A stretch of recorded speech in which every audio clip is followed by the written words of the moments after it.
Right now, your bank account might say broke, but there's a difference between being broke and being poor, and almost nobody explains it clearly enough for people to actually use it. Broke is a number. It's temporary, situational, changeable.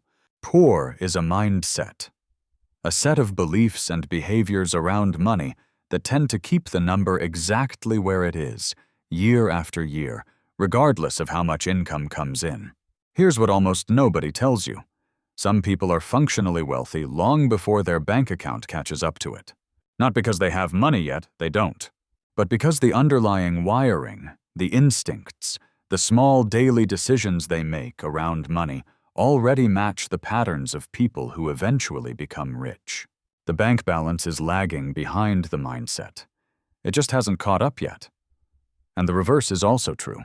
Plenty of people with high incomes, even people who look wealthy from the outside, are running on financial instincts that will keep them exactly where they are for decades, no matter how much money passes through their hands. So today, we're going to walk through 10 subtle signs that someone is genuinely built to be rich, signs that show up in behavior long before they show up in a bank statement. Some of these might describe you exactly. A few of them might make you slightly uncomfortable, because they'll reveal habits you already have but never gave credit to. Stick around until the end, because sign number 10 is the one that ties every other sign together. And it's the one almost nobody talks about. Let's start with sign number 1. Sign 1. You feel uncomfortable spending money on things that don't matter to you. This isn't cheapness. Cheapness is avoiding spending altogether out of fear or scarcity. This is something different. A kind of internal filter that makes certain purchases feel almost physically wrong, even when the money is available. People built to be rich often describe a specific discomfort around spending on things they don't actually value, even small things. An overpriced coffee, a subscription they don't use, a treat-yourself purchase that doesn't actually bring any real satisfaction. Meanwhile, they'll spend freely, without hesitation, on the handful of things that genuinely matter to them. This isn't restriction, it's precision. And precision, applied consistently over years, is one of the most reliable predictors of long-term wealth that exists. Because it means every dollar spent is doing something intentional, instead of leaking out through habits nobody ever questioned. Sign 2. You think in years, not weeks. Ask someone built to be rich about their finances, and they'll often answer in a strange, almost unnatural time frame. Not this month's budget, but where this is going in 10 years.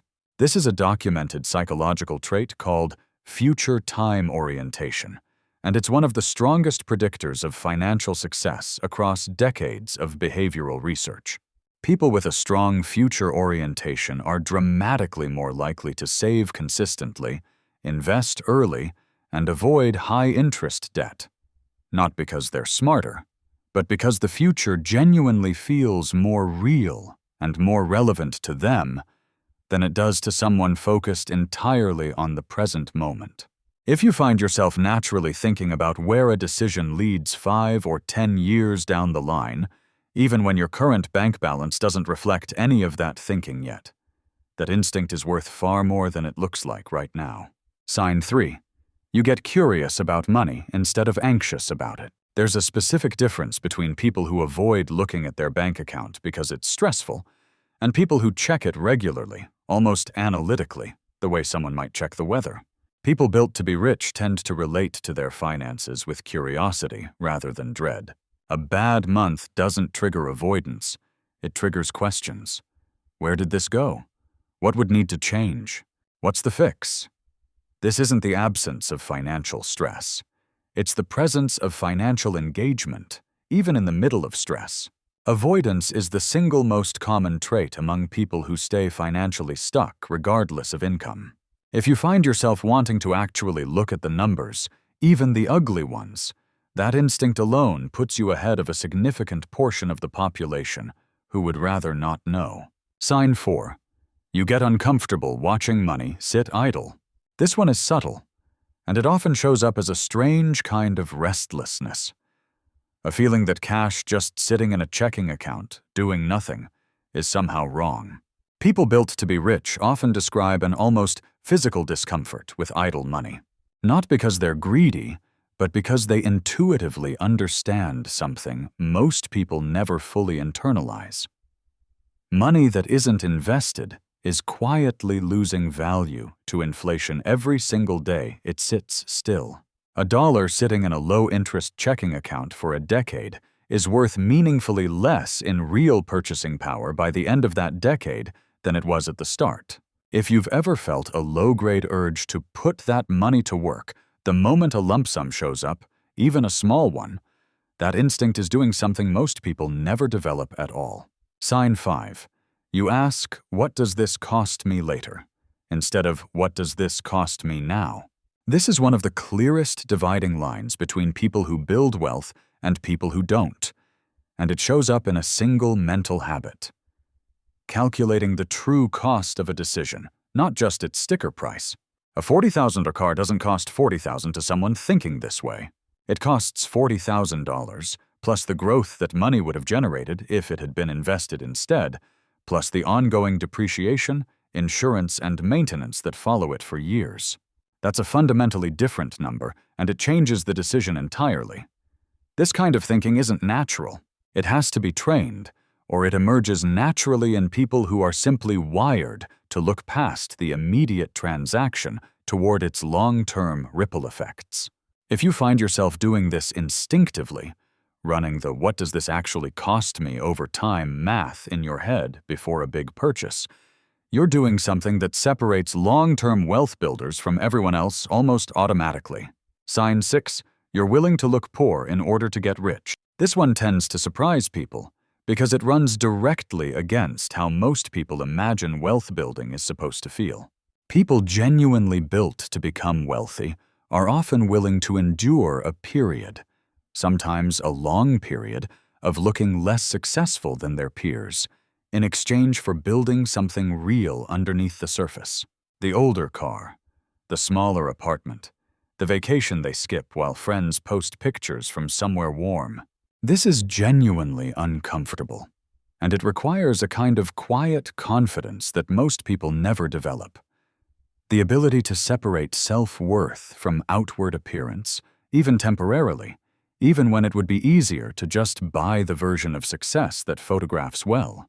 If you've ever chosen the unglamorous option on purpose, knowing it would pay off later even though nobody around you would notice or care in the moment, that's not deprivation.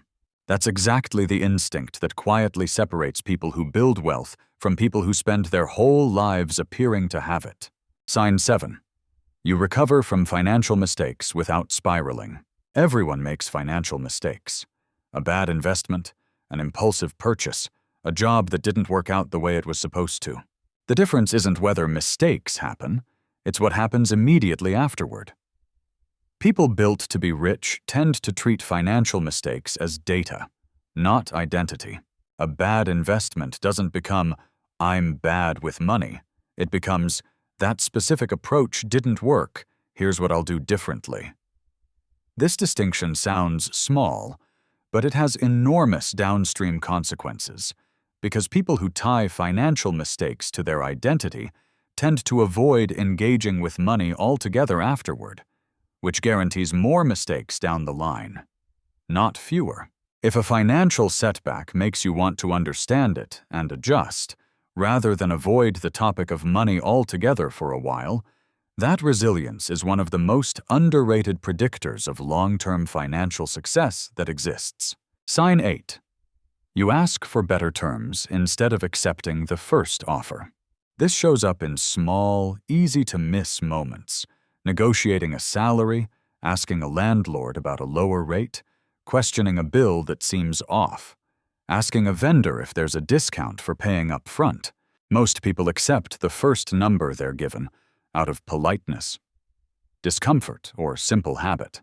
People built to be rich tend to treat almost every number as a starting point for a conversation, not a final answer. This isn't about being difficult.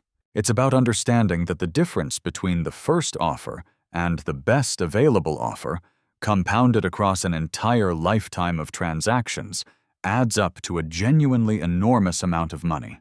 If you've ever asked, "Is that the best you can do?" and felt comfortable doing it, even a little, that instinct alone puts you ahead of a huge portion of people who simply never think to ask. Sign 9. You value ownership over access. This is a subtle preference that shows up across dozens of small decisions, choosing to buy something that builds equity over time versus renting, leasing, or subscribing to something that never becomes yours. This isn't a rule against ever leasing or renting anything. Sometimes that's genuinely the smarter financial choice. It's a default instinct, a lean toward ownership when the numbers are close, because ownership compounds and access doesn't. A home paid down over 30 years leaves you with an asset. 30 years of rent leaves you with 30 years of receipts. People built to be rich tend to notice this distinction instinctively and default toward the option that leaves something behind, even when the monthly cost looks similar on paper. Sign 10. You genuinely believe the number can change. This is the sign that ties every other one together, and it's the one that matters most. Every instinct listed above, the precision in spending, the future-oriented thinking, the willingness to look poor temporarily, the resilience after mistakes, all of it depends entirely on one underlying belief: that your financial situation is not fixed. That the number in your bank account today is a snapshot, not a sentence. This is sometimes called a growth mindset applied specifically to money, and it's been studied extensively across behavioral economics. People who believe their financial situation is fundamentally changeable take dramatically more of the small, consistent actions that actually change it: investing regularly, negotiating, learning new skills, building additional income streams, than people who quietly believe, even subconsciously, that their financial ceiling is already fixed. If you're currently broke, but you genuinely believe that won't always be true, not as wishful thinking, but as an actual working assumption you build decisions around, you already have the one trait that makes every other sign on this list actually matter. Without this belief, the other 9 signs are just observations.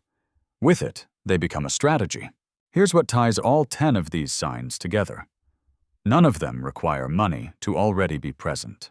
Every single one is a behavior, a belief, or an instinct, available to absolutely anyone, regardless of what their bank account currently says. That's the actual point of this video. Being built to be rich was never about the number you're starting with. It's about the operating system running underneath your decisions. The same operating system, running long enough and consistently enough, that eventually produces a completely different number than the one you're looking at today.